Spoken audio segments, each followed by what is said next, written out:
Bonjour à toutes et à tous, bienvenue dans ce nouvel épisode de Regards croisés. Alors on est dans un autre lieu, un joli lieu aujourd'hui parce que je suis dans le bureau, dans un bureau d'Isabelle. Donc aujourd'hui on reçoit Isabelle Flores. Donc qui es-tu Isabelle?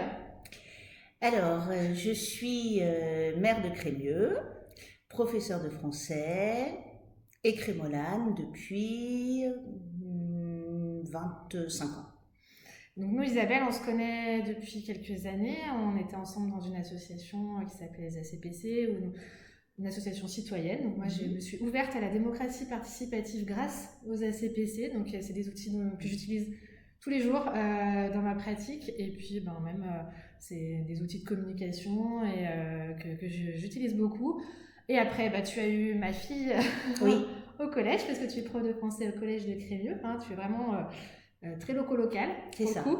Et donc tu es mère depuis l'année dernière. Depuis le 26 mai dernier. Oui, parce que nous, à Crémieux, on a eu des élections anticipées, enfin pas anticipées, partielles, Oui, suite à des petits événements qui se sont passés dans la commune.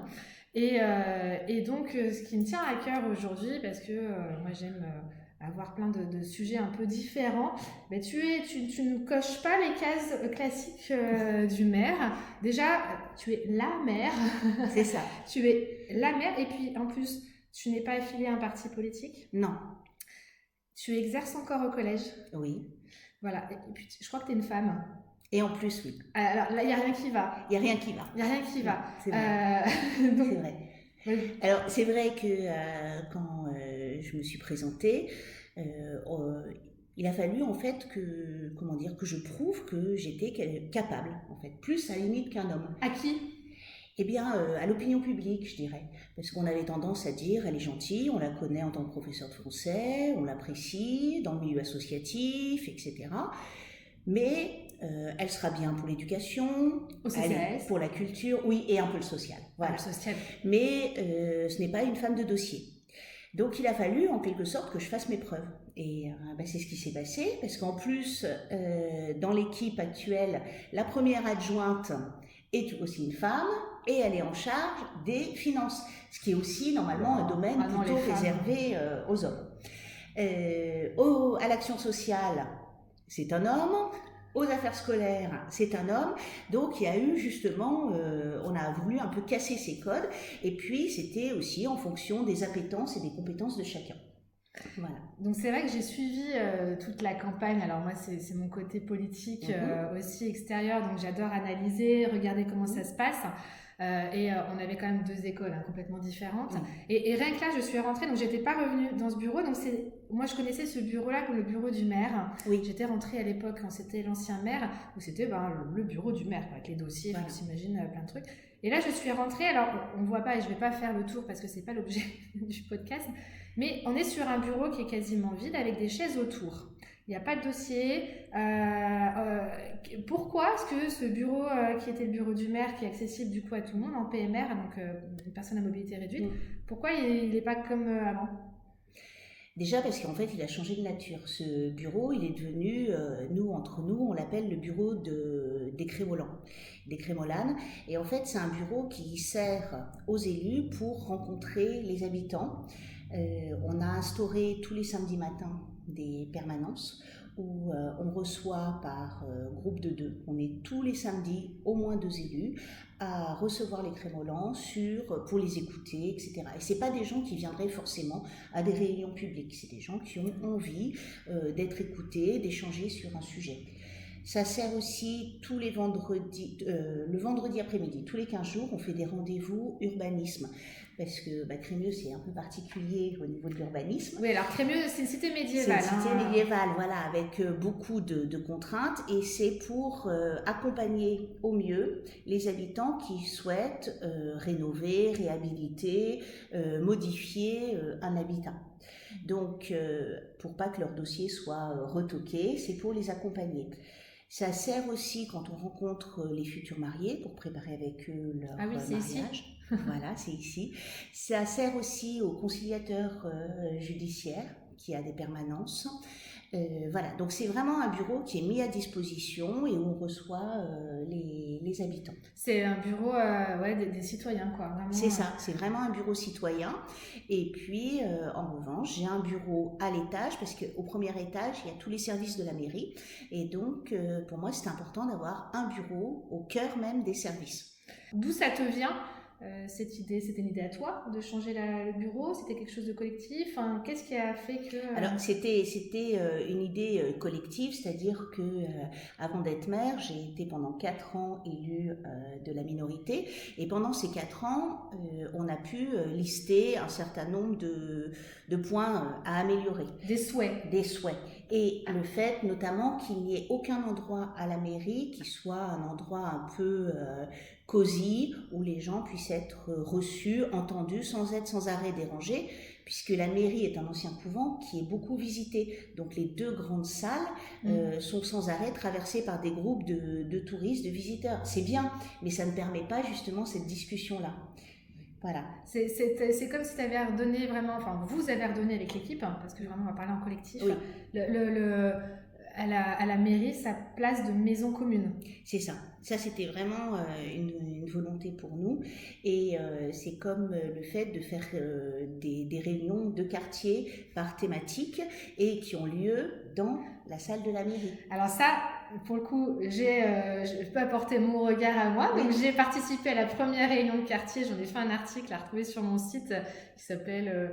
poubelle ou je sais plus, enfin justement ça parlait et j'ai trouvé ça génial enfin et j'ai rencontré mes voisins à cette réunion. Donc vous avez permis ça justement de croiser déjà les regards. Si on se rencontre pas, si la rencontre n'a pas lieu, on ne peut pas. Donc voilà, les permanences, le fait d'avoir ces lieux-là partagés, ça permet la rencontre. Si on croise pas les regards, on n'avance pas. Et vraiment ça c'est chapeau d'avoir réussi à mettre ça en place. Et du coup, je vais revenir sur ton opposition que tu as trouvée en étant une femme dans le milieu politique. Tu as dit, j'ai dû faire mes preuves. Est-ce que c'est encore aujourd'hui quelque chose qui est le cas 1 an après l'élection ? Oh, beaucoup moins. Parce que c'est vrai que dès le début du mandat, on a consacré les 3 premiers mois, juin, juillet, août, à l'étude des gros dossiers. On était au courant, mais on voulait faire un état des lieux, en fait. Où on était, ce qu'on pouvait changer, ce qu'on gardait, etc. Et tu as des retours des Crémolans, justement, sur des gens qui étaient peut-être dubitatifs sur ta candidature ou sur ta capacité à être maire ? Oui. Alors, j'ai des retours positifs de personnes qui me disent finalement, ça marche. Finalement, ça marche. Voilà. Ah, c'est possible, une femme ? Voilà, une femme, c'est possible, ça marche. Vous êtes disponible, on vous croit souvent. Voilà. Et ce n'est pas ton métier. Et ce n'est pas mon métier, effectivement, puisque à côté de ça, j'ai mon métier de professeur. Et pour moi, c'est aussi important d'avoir aussi une activité professionnelle à côté. Comment tu concilies les deux ? Alors, c'est une question d'organisation. Je commence ma journée très tôt, vers 7h du matin. De 7h à 8h, je traite tout ce qui est mail, envoi de mail, etc. Pour la commune. Pour la commune. Ensuite, ça m'arrive de passer en mairie. J'enchaîne après au collège, j'ai la chance d'être à quelques mètres du collège pour mes cours. Et en milieu d'après-midi, je reviens à la mairie, je fais le tour de tous les services pour faire un point sur tous les dossiers, les signatures, les prises de décision et après, en soirée, les réunions entre élus ou réunions publiques ou réunions à la communauté de communes. D'accord. Et les copies, tout ça ? Les copies, c'est après, c'est aux alentours de 22h, 23h en rentrant chez moi. Voilà. Donc non, c'est une grosse organisation, mais qui me satisfait pleinement. Oui, ça, 1 an après, rétrospectivement, ça va, le rythme. Oui, le rythme est pris, et puis c'est vrai que on est vraiment, tu le disais, une équipe. Et on a aussi fait ce choix que chaque élu a une délégation. Et ça, c'était une nouveauté. Avant, c'était pas le cas. C'était pas le cas. Avant, avait une délégation, forcément les adjoints, les 6 adjoints, et certains conseillers municipaux, mais pas tous. Tandis que là, nous, tout le monde a une délégation. Délégation, ça signifie quoi? Ça signifie que, par exemple, on a Kevin, que tu as croisé tout à l'heure, qui est en charge de la mobilité. Oui. Donc ça veut dire qu'il peut signer des documents en ton nom? Alors, j'ai fait les délégations de signature pour certains conseillers municipaux avec délégation. Après, il y a forcément des montants et c'est supervisé par les adjoints. Et de toute façon, tout est discuté au préalable en commission. Ça me fait sourire parce que moi qui vais souvent au café, on s'est retrouvés au café tout à l'heure, donc je discute beaucoup avec les gens, avec les crémolans et notamment avec tout ce qui est politique, tout ça, je n'étends pas sur ce qui se passe en politique nationale, mais j'entends régulièrement le truc et de plus en plus sur les finances de la France, sur tout ça, sur des crémolans qui disent si c'était une femme qui était à la tête de la France, on n'aurait plus trop de soucis financiers. Et en fait, moi, ça fait tilt dans ma tête parce que tu es mère et mère, c'est-à-dire dans tous les sens du terme. Et effectivement, il n'y a rien de plus, je trouve, efficace qu'une femme qui est, en plus, femme seule. Enfin, je parle pas de toi, mais c'est vrai qu'une femme qui est seule, qui doit gérer les finances d'un foyer avec les enfants, c'est une femme qui va compter chaque euro, machin, et qui est hyper carrée. Et effectivement, quand on voit au niveau économique, si on fonctionnait comme ça et qui est obligé de partager, qui est obligé de déléguer, comme tu le dis, qui est obligé quand on est seul, on gère et puis on se débrouille avec les compétences de chacun. C'est ça. Et c'est un petit peu ce que je retrouve finalement dans ton discours sur, en gros, de toute façon, seul on peut pas y arriver. Si tu devais porter toute seule ce chapeau-là, ce serait un burn-out assuré. Plus en plus quand on a les attaques extérieures, quand on est une femme. Voilà, mais là, tu as vraiment, en tout cas, dans ce que j'entends, toi, tu as telle compétence. Puis je connais une bonne partie des élus et c'est vrai que chacun a sa propre compétence et chacun capitalise là-dessus et est soutenu par les autres. C'est ce que je ressens un petit peu là-dedans et le fait de déléguer, d'être dans la confiance. Voilà, donc c'est vrai qu'il y a la notion de confiance, ça on le savait, et c'est pour ça que la liste, nous, on l'avait constituée qu'avec des personnes effectivement qui avaient des compétences, en qui on avait confiance, et surtout des gens qui avaient envie de s'engager. Et ça, c'était primordial. Et c'est vrai que les élus ne comptent pas leur temps. Tous les élus s'investissent beaucoup. Il y a eu aussi la volonté au niveau de la répartition de l'indemnité. De procéder complètement différemment. Parce que jusque-là, c'était comment ? Alors, en fait, il y a des règles, c'est-à-dire qu'on a une enveloppe, et cette enveloppe, le maire peut prendre jusqu'à un certain pourcentage. Le reste, c'est réparti entre les adjoints, et il peut y avoir aussi des élus avec des conseillers municipaux et délégations qui perçoivent une indemnité.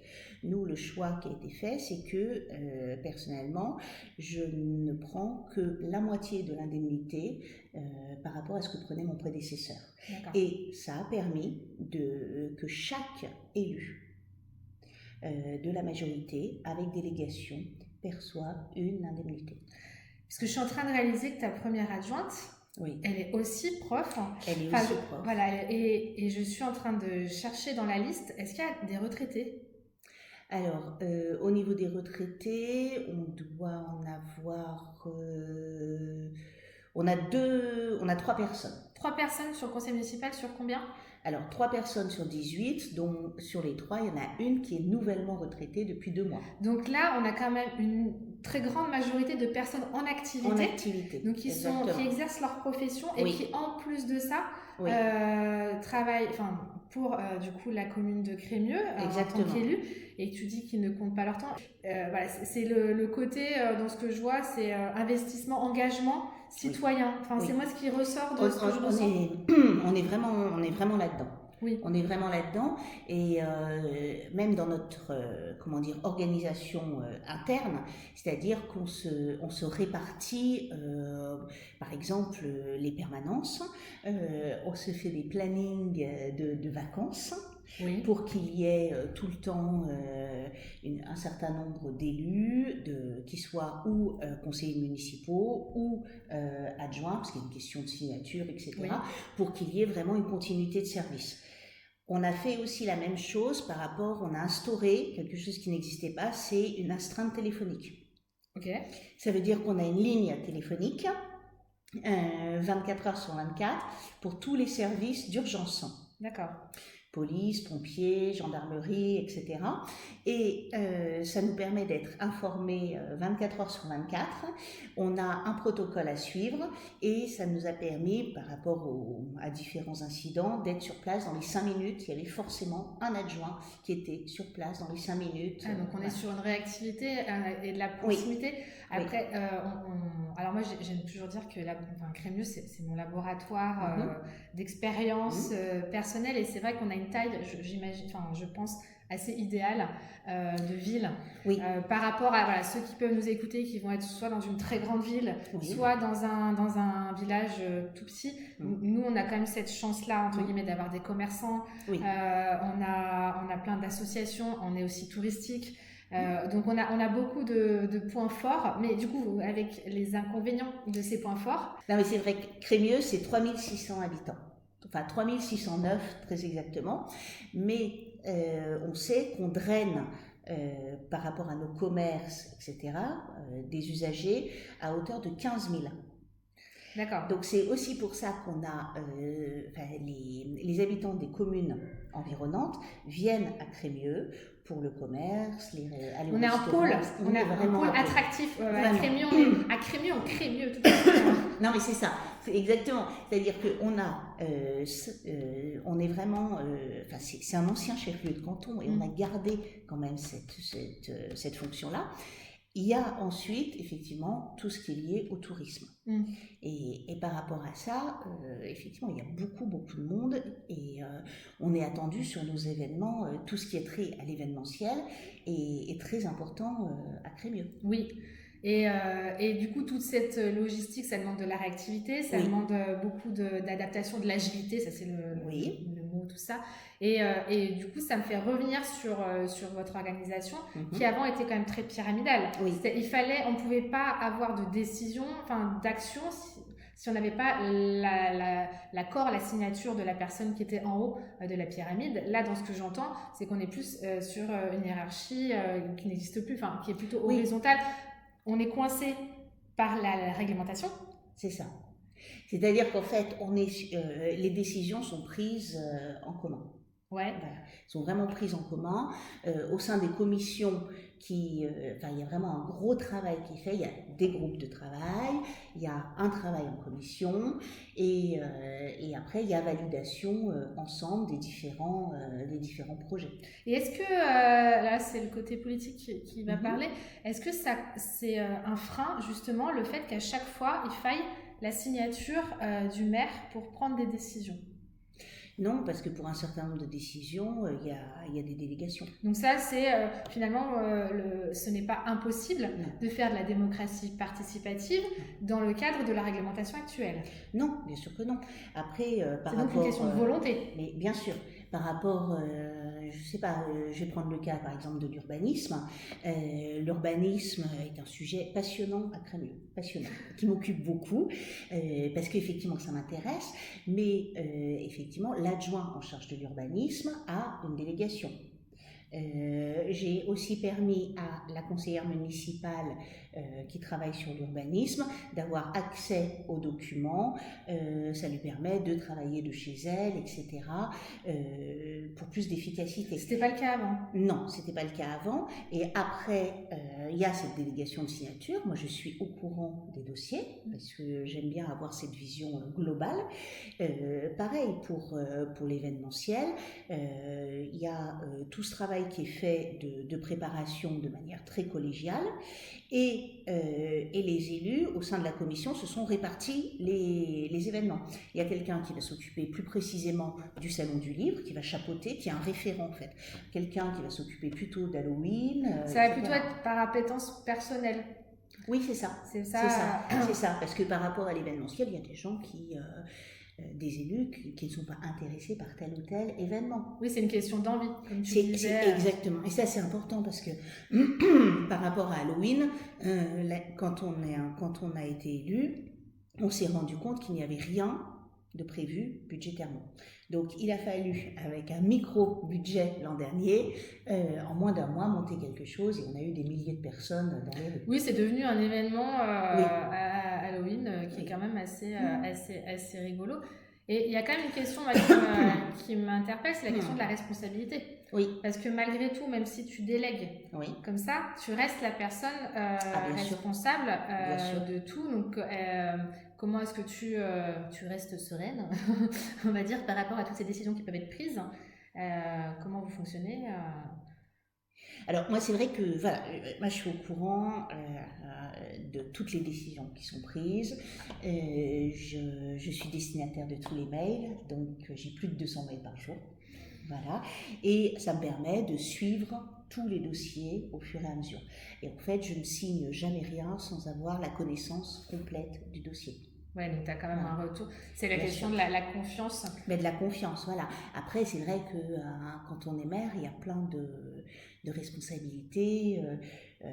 Je travaille beaucoup avec la gendarmerie, avec la police municipale, pour tout ce qui est effectivement ce qui est permis, ce qui ne l'est pas.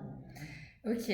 Alors, pour terminer, j'aimerais bien que tu me partages tout ce que tu as appris. Enfin, qu'est-ce que tu as appris sur toi ou sur manière générale depuis un an que tu es devenue mère, en étant mère, en étant prof, en étant femme. Voilà, qu'est-ce que ça t'a apporté Alors moi, franchement, j'adore. J'adore. Je savais que ça allait me plaire, mais pas à ce point-là. J'aime effectivement voir ma ville différemment. Ça, pour moi, c'est très important. Pouvoir co-construire, rencontrer effectivement les citoyens, voir qu'en fait, quand on habite dans tel ou tel quartier, les problématiques ne sont pas du tout les mêmes. Les envies ne sont pas les mêmes. Les besoins, et ça c'est quand même très intéressant. Et effectivement, moi, c'est aussi intellectuellement tout ce que j'ai appris. Tout ce que j'ai appris, effectivement. Je parlais de l'urbanisme, je parlais aussi du fait de penser maintenant nos villes non plus comme des endroits clos. Alors surtout quand on est une ville médiévale entourée de remparts, voilà, mais en lien inévitablement avec les communes environnantes et plus largement à l'échelle du territoire. Et c'est en rencontrant aussi d'autres maires, en échangeant des pratiques, des idées, etc., que ça m'enrichit en fait. Donc tu continues à apprendre au final. Ah oui, complètement. Et c'est ça qui est passionnant en fait, c'est de se dire, j'apprends en permanence. Bon, c'est parfait pour ce mot de la fin parce que c'est ma façon de voir les choses. La vie n'est que apprentissage. Et merci beaucoup Isabelle merci à toi. pour ce moment. J'espère que vous avez appris plein de choses. En tout cas, moi, j'ai continué à découvrir Isabelle, son rôle de mère. Et merci, à très bientôt pour notre épisode.